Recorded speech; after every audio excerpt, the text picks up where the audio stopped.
I want to go now to Democratic Congressman Adam Smith. He's the top Democrat on the House Armed Services Committee, and I appreciate your being with me.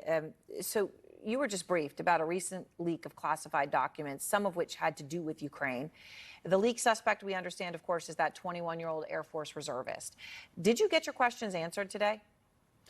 Not really. I mean, we didn't get any new information at the brief. I mean, the rough summary is basically the officials there, and we had officials from state in the intelligence community as well as DOD.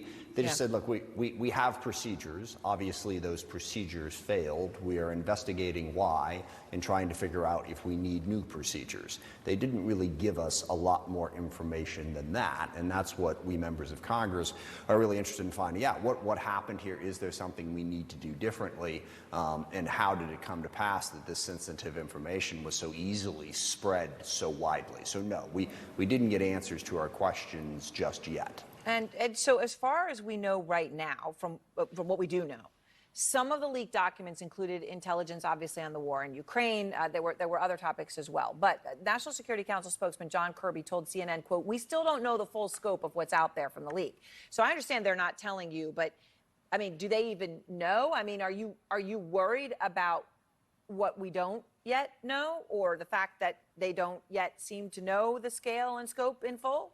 Yeah, absolutely. I'm worried about that. We don't know the details, but I think you are quite correct in the way you assessed it. They don't know for sure what else might be out there.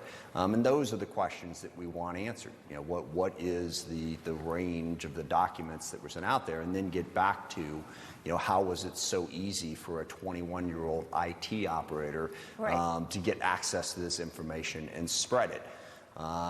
So we definitely need better answers to those questions. So, you know, we've been talking a lot, obviously, in recent days. Vladimir Kara-Murza, right, sentenced to 25 years. Alexei Navalny, imprisoned. More and more of those Putin deems his opposition, his enemies, imprisoned, some poisoned, others meeting bad ends. We have also been covering former Georgian President Mikheil Saakashvili. He is now in prison in a hospital in Tbilisi. He says he was in prison because he's anti-Putin, and he's said he was poisoned by Russian agents. His lawyer told us that the DNA was tested, arsenic, among other things, at very high levels were found. I know you've seen this, Chairman, but when you look at Mikheil Saakashvili before prison and after, it is hard to look at. Saakashvili's lawyer says his health has deteriorated to the point where he's near death.